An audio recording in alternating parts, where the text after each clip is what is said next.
Je vais passer la parole à Christian Dréan qui va aborder les sujets sur le transport. Concernant le transport, comme déjà évoqué le 30 janvier, nous allons poursuivre notre action avec le collectif citoyen Urgence Transport Loire Sud-Ouest. Ce collectif a entrepris il y a un peu plus d'un an maintenant des actions auprès de Nantes Métropole pour développer et améliorer l'offre de services en matière de transport, notamment de transport en commun.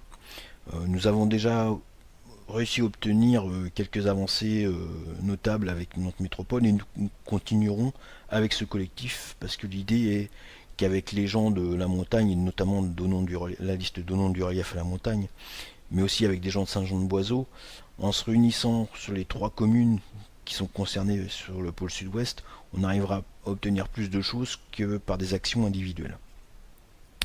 Donc l'idée est de continuer au travers de ce collectif. Ça c'est pour les actions au niveau de Nantes Métropole, mais nous allons aussi initier quelques actions à un niveau plus local, et qui sont du coup du ressort plus de la mairie que de la métropole, notamment promouvoir le covoiturage avec une page dédiée sur le site internet de la mairie. C'est une des pistes que nous explorons.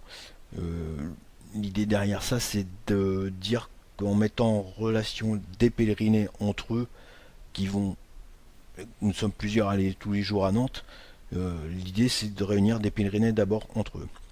Ensuite, il y a l'idée de créer un nouveau parking de covoiturage à la Bréannerie. Certains pèlerinés ont des collègues qui travaillent sur le Pays de Ré, enfin qui habitent sur le Pays de Ré et qui travaillent au même endroit qu'eux. Et donc, du coup, l'idée c'est de dire, plutôt que de demander à des gens qui sont déjà sur la D723 de faire un crochet par le pèlerin pour venir récupérer un collègue, bah, c'est d'amener le collègue plus près de la route de la D723 et donc d'éviter un détour à ses collègues et donc faciliter encore le covoiturage. On avait une autre piste qui existait déjà en 2014 dans nos idées, c'était de réfléchir avec les entreprises qui sont côté Couéron sur la cale du Bac au Paradis. Il y a un certain nombre d'entreprises dont le parking est fermé et ces parkings ne sont pas utilisés la nuit. Donc l'idée ce serait de permettre à des pèlerinés de laisser leur voiture sur ces parkings qui sont inutilisés la nuit de manière sécurisée. Il y en a déjà quelques-uns qui le font, mais en prenant le risque que leur voiture soit vandalisée, ou d'autres qui hésitent à le faire parce que pour les mêmes raisons. Donc l'idée c'est de mettre en place le parking sécurisé pour permettre aux gens de traverser le matin à pied ou en vélo, et de soir la même chose, et de gagner ainsi 20 à 40 minutes sur leur trajet. La dernière piste qui est elle complètement locale et complètement du ressort de la mairie, c'est de mener un projet de transport scolaire équestre notamment pour les enfants pour rejoindre l'école.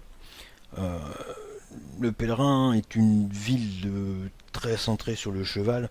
On a quand même plusieurs élevages équestres. On a la Chaufetière, donc il y a l'issue du Boitillac, donc on a plusieurs pistes pour mettre en place des partenariats avec des structures existantes sur le Pèlerin, de manière à mettre en place cela. Voilà, je vais laisser la parole à Sandrine pour tout l'aspect finance. Merci.